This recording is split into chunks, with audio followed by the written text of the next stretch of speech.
আমাদের এবারের topic communication skills. আমরা সবাই জন্ম থেকেই সিন্স বার্থ কমিউনিকেট করে আসছি বিভিন্নভাবে, এবং এই জন্য ধরেই নেই আমরা বোধহয় কমিউনিকেশনে খারাপ না। কথা বলা, লিসেনিং করা, রিডিং, রাইটিং ইত্যাদি। কিন্তু আসলে কর্মক্ষেত্রে এসে আমরা দেখছি, আমাদের রিসার্চও বলে, অনেক কনসিয়াস হতে হয় যদি আপনি একজন দক্ষ কমিউনিকেটর হতে চান। যারা খুব ভালো কমিউনিকেটর তারা 5টা স্কিল শো করে।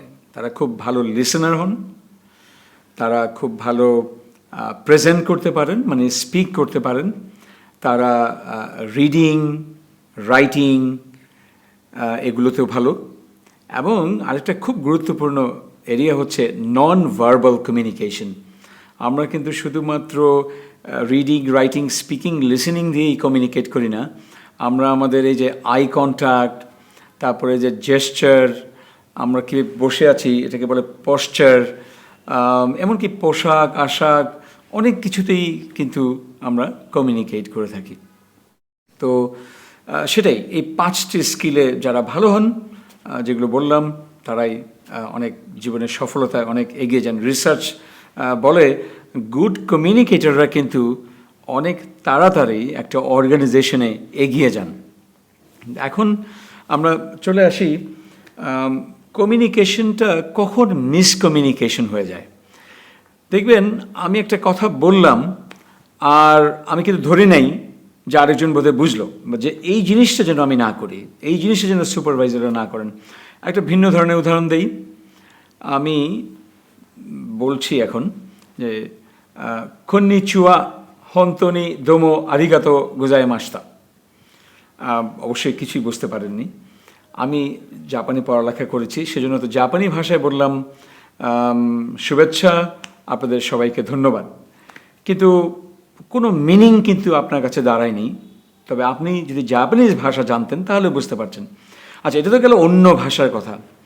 ইদানিং দেখবেন টেলিভিশনে একটা অ্যাড এসছে, যেখানে একজন বলল আমার দাঁত ভেঙে গেছে। এটা শুনে চারিদিকে লোকজন দৌড়াদৌড়ি শুরু করে দিল, ওই গ্রামের বোধহয় বাঁধ ভেঙে গেছে এই ভেবে। তো তার মানে মিসকমিউনিকেশন কিন্তু অহরহই হচ্ছে। একটা জিনিস খেয়াল রাখবেন, আপনি যখন যা কিছু বলবেন, যা কিছু লিখবেন, অন্যরা যার জন্য বলছেন, যার জন্য লিখছেন, ওনারা যেন একই অর্থে বোঝে। এই কনফার্মেশন অফ মিনিংটা খুব জরুরি ভালো কমিউনিকেশন হতে গেলে। আমি এই সেশনের বাকি অংশটুকু কাটাবো যে সুপারভাইজির যে ইন্টারপার্সোনাল রিলেশনশিপ, ইন্টারপার্সোনাল কমিউনিকেশন, এটা কীভাবে ইমপ্রুভ করা যায় তার বিষয়ে আমি কথা বলবো, এবং বেশ কয়েকটা টিপস শেয়ার করব, কয়েকটা গাইডলাইন। যেমন প্রথম যে গাইডলাইনটা আমি শেয়ার করতে চাই আপনাদের সাথে, সেটা হচ্ছে সুপারভাইজার যেহেতু সিনিয়র থাকেন আর সুপারভাইজাররা জুনিয়র, একটু স্বভাবতই কারো কারো মধ্যে চলে আসে যে আমি একটু বস, তা আমি একটু মানে উঁচুতে আরেকজন নিচুতে। এটা কিন্তু প্রফেশনাল না। একজন যে 18 বছর বা তার চেয়ে বেশি বড়, যে একজন চাকরি করছে আপনার কাছে, আপনার জুনিয়র হতে পারে, কিন্তু কমিউনিকেশন হবে একটা রেসপেক্টের কমিউনিকেশন। ওই অর্থে as humans we are equal, এবং আমরা যেন ছোট করে কথা না বলি। টোনটা যেন এমন না হয়ে যায় উনি বুঝতেই পারছে যে ওটাকে ছোট করা হচ্ছে। এটা খুব দরকার। মানুষ কিন্তু ঠিকই বুঝতে পারে, আপনার তাকানো, বলার ভঙ্গি, আপনার টোন, এগুলোই নন ভার্বাল কমিউনিকেশনের অংশ কিন্তু, না? দ্বিতীয় যেই গাইডলাইনটা, সেটা হচ্ছে নানান কারণে আপনি বিরক্ত থাকতে পারেন, পারিবারিক বা আপনার পার্সোনাল কোনো অসুস্থতা, কোনো না কোনো কারণে। কিন্তু অফিসে যখন কলিগদের সাথে আপনি ইন্টারাকশন করবেন, আপনার দেখবেন আপনার সুপারভাইজাররা আপনাকে পেলো এমনভাবে যে আপনি একটু বিরক্ত, আর বিরক্ত কেউ হয়ে গেলে তার আচরণটাও হয়ে যায় নেতিবাচক। ফলে এবং তারা যখন এইটার রিসিভিং এন্ডে থাকে, আপনার মন খারাপ বা বিরক্তি, তার ফলে আপনার আচরণটাও একটু ভালো হচ্ছে না, নেগেটিভ হচ্ছে, তাদেরও বিরক্তি উদ্রেক হয়, মন খারাপ হয়, তাদেরও আচরণ খারাপ হয়। এর ফলে কি হয়, দেখবেন যে একটা পুরো নেগেটিভ এনভায়রনমেন্ট তৈরি হয়ে যায় সেই অফিসে, সেই ফিল্ড অফিস হোক আর যে কর্মক্ষেত্রে হোক। তো সেজন্য আমরা বলি খুব সচেতন থাকবেন, যেন ওইরকম একটা ভিশাস সাইকেল অফ পভার্টি যেমন আছে, ভিশাস সাইকেল অফ রিলেশনশিপ তৈরি হয়ে যায়। আপনার বিরক্তি থেকে আপনার আচরণ একটু নেগেটিভ, সেটা দেখে আরেকজনের বিরক্তি বা তার আচরণ নেগেটিভ, এটা ঘুরে ফিরে আসে পুরো অফিস এনভায়রনমেন্টে, নষ্ট হয়ে যায়। যাই হোক, এবার চলে যাই থার্ড যেই টিপটাতে, সেটা হচ্ছে আমরা বলি এমপ্যাথাইজ করতে হয়। হ্যাঁ, সহমর্মিতা, যেটা আমরা বাংলায় বলি। ধরেন কোনো একটা কাজ দিয়েছেন, কিন্তু আপনার মনে হচ্ছে এগোচ্ছে না কাজটা, ডেডলাইনও কাছাকাছি চলে এসছে। তো তাকে প্রশ্ন করলেন আপনার সুপারভাইজারকে, কী অবস্থা, কেন হচ্ছে না?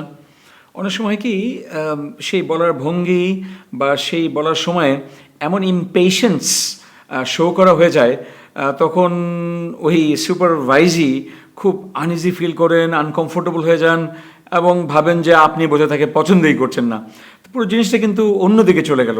তার চেয়ে আপনি যদি এমপ্যাথাইজ করেন, ওই আমরা ইংরেজিতে বলি না, if you wear the shoes of the other person, তাহলে দেখবেন যে আচ্ছা, ওনার তো এই কাজ করতে গিয়ে আরও তো কিছু কাজ দিয়েছিলাম, আচ্ছা ওনার দৃষ্টিভঙ্গি থেকে শুনি তো উনি কী সমস্যার মধ্যে দিয়ে যাচ্ছিল এবং তারপরে কতটুকু আপডেট হয়েছে। এই যে একটা লিসেনিং এবং একটু এমফ্যাটিক লিসেনিং, মানে তার দৃষ্টিভঙ্গি থেকে একটু দেখবেন, তখন দেখবেন যে এই কমিউনিকেশনটা নষ্ট হয়ে যাবে না। এই তা না হলে কি অনেক কিছু চলে আসে মাঝখানে, কমিউনিকেশন ব্যারিয়ারও বলি আমরা এগুলো, যে আমাদের আচরণ, আমাদের অঙ্গভঙ্গি ইত্যাদি কারণে তারা কিন্তু একটা সুপারভাইজার রিলেশনশিপটা বেশ উইক হয়ে যেতে পারে। কমিউনিকেশন স্কিলসের সামারি হচ্ছে এই যে be clear and sensitive with supervisors. যখন তাদের সাথে ইন্টারাকশন করেন, মিট করেন, বি ক্লিয়ার অ্যান্ড সেন্সিটিভ। এখানে আপনার রোল হচ্ছে বি এ গুড কমিউনিকেটর।